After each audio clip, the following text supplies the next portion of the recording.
So in this video, I'm going to talk about the new camera I got, but before I do that, this is the Nikon J2 mirrorless digital SLR. I used to film all my YouTube videos on that.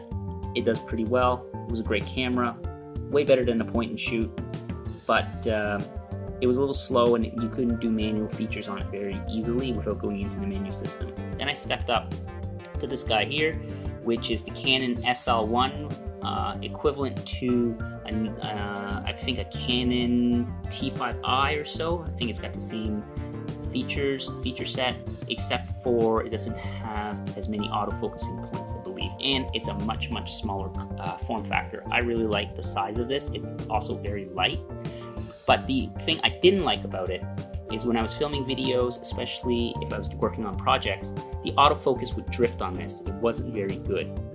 This uses something called a hybrid autofocusing system. I don't know, hybrid CMOS or something. You can look it up. It didn't work very well. But the image quality on this was awesome. Like if I manually focused and I wasn't like doing too much dynamic stuff, this worked great. Then I stepped up to the 70D, which is what I'm gonna talk about in this video. This camera is awesome. If you want the specs on all these cameras, I suggest you look them up. This isn't a tech review. I'm far not qualified to do tech reviews. I am a little technical. However, this is about why I really like this camera. And yeah, I'm gonna switch over to this camera here to film, and I'm gonna show how well the autofocus works on this, I think. I'll see. So yeah, quite the range and size as well. Oh, before I do that, actually, let me just show you what these guys weigh. This guy here comes in at 391 grams with the kit lens. These both have the kit lenses, the 18 to 55 millimeter. This one comes in at 665 grams. And this guy here comes in at a hefty 1 kilogram. So that's about 2.2 pounds. This guy here is heavy, I have to say though. If you carry this around, this guy is heavy. Alright, I switched over to the Nikon real quick just to talk about this guy here and this guy here and some of the differences that I really like. Wow, the dynamic range on this camera actually isn't as good as my phone, oddly enough. The last part I filmed on my phone. Anyways, this doesn't have, the SL1 does not have a flip out screen, whereas this has a fully articulating screen. Hard to do here, but I really like that because if I'm filming something that's awkward and I have it on a tripod, if I have this camera on a tripod, I can angle it so I can see what I'm filming. I'm also starting a new channel, mostly about food, so if you guys are interested in that, go check that out. I'll link that in the description, or I'll put it at the end here, I'll do something. But it's nice to be able to see myself when I'm filming. So yeah, that articulating screen is really nice. But the main reason why I like this, again, is the autofocusing. Both of them came with the kit lens, but you can get this, the 70D with, I believe, it's a 18 millimeter to 135 millimeter kit lens for a couple $100 more. I got it with just the same lens as the SL1. These both use the EFS or something like that. They're the crop sensor lenses, as opposed to these aren't full frame cameras. Like I said, I'm not going into the technical details. You can look that up for yourself. I just want to talk about why this 70D is so awesome compared to even the SL1, which was a great step up from what I'm filming on right now with the Nikon J2. So I'm going to switch over to the SL1 and show you how the autofocusing works on that. What I didn't like about it, again, is the autofocusing. It takes amazing pictures if that's what you're into, but and I already did a review on that on my channel, so I can link that as well, but I want to really talk about the 70D. Okay, I'm going to switch over to the SL1. Okay, I've switched over to the Canon SL1, and I just want to show you the problem I have with the autofocusing with this. I'm going to switch between these things, and you can see the autofocusing drifts. Like I'm trying to focus on that in the back, that butter dish, or that back there. If I tap on it, I'm tapping on it right now, I can touch focus on the rear LCD screen. But it's slow. Like, the focusing on this is not very fast. The image quality is decent, but the focusing, like if I'm trying to focus in on that, see it takes a really long time.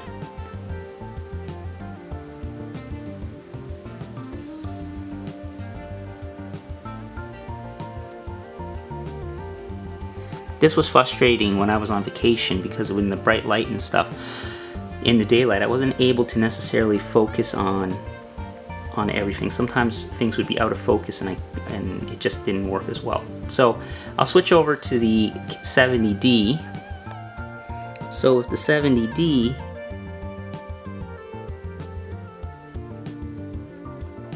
everything gets in focus like way quicker.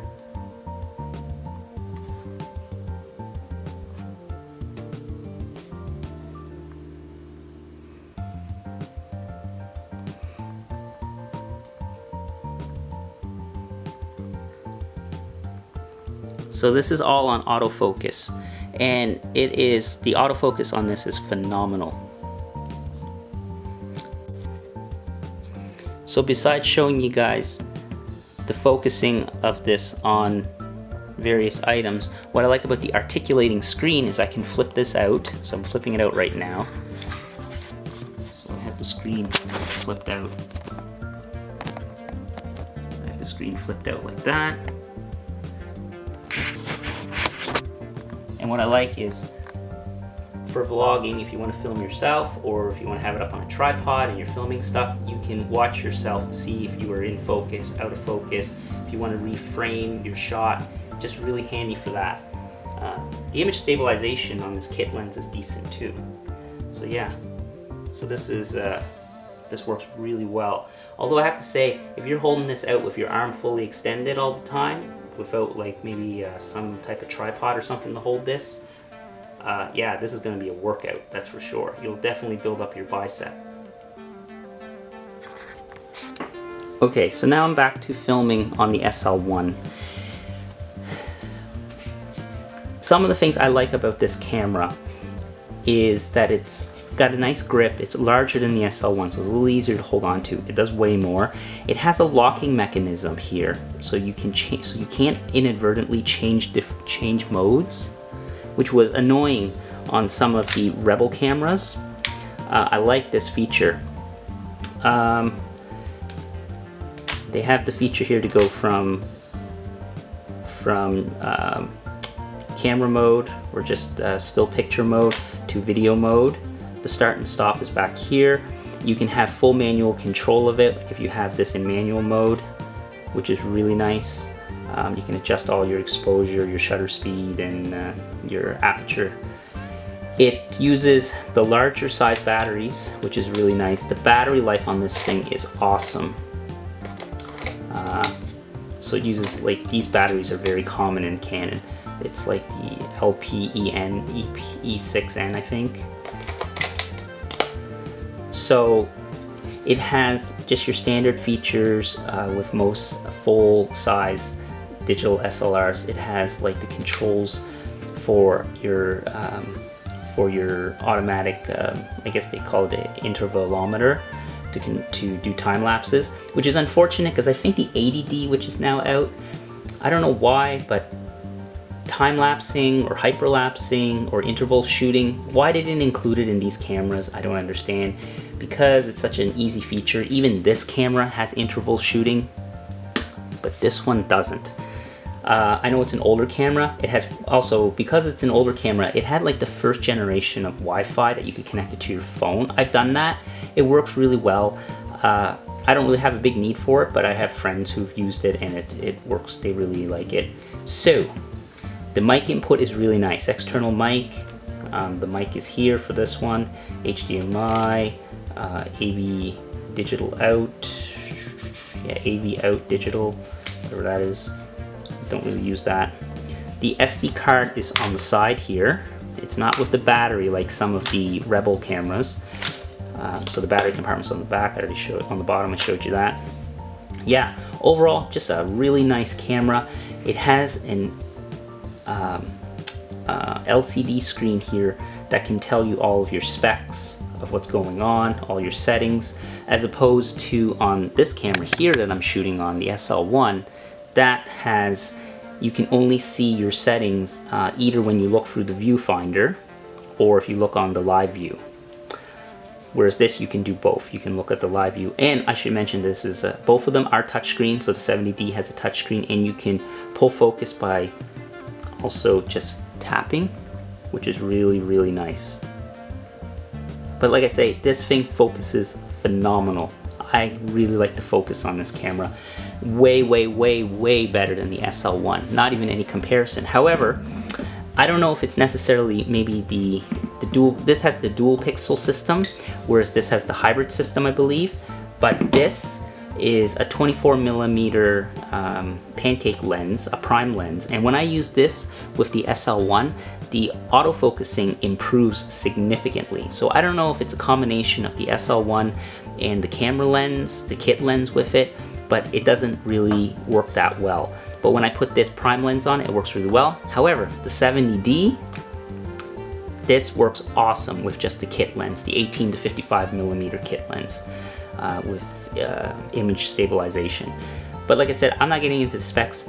Go look those up yourself. I just want to say that I really like this for filming videos for my channel, and I'm going to be using it on another channel as well, mostly around food. So, you know, if you need a camera for filming on YouTube and you don't mind spending a little extra, these are to be had at a pretty good deal now because the 80D is out, which is a step up from this. It has, I think, very similar features, but I think it has more autofocusing points and just I think it has a few other features that I'm not fully aware of because I'm not really a camera geek.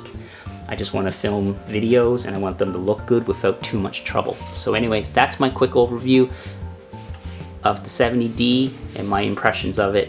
Love this camera. Works awesome. I can see why so many YouTubers use this camera. I think Casey Neistat uses a camera like this, and quite a few other vloggers. Even though it is a pretty hefty camera to be carrying around. Unlike the Canon G7X, which is like a really light camera for people that I see vlogging on YouTube. But this, focus-wise, the main reason for buying this camera is the dual pixel autofocusing. It just works that well. Alright guys, as you can see, it keeps me in focus. So I hope you enjoyed this review of the 70D. Not really a review, but the overview of the 70D. And consider subscribing to my channel and check out my other channel on food. I'm gonna post a link to the end of this video here that I'm gonna be using this 70D to shoot a lot of the videos on. Alright, thanks for watching. Bye.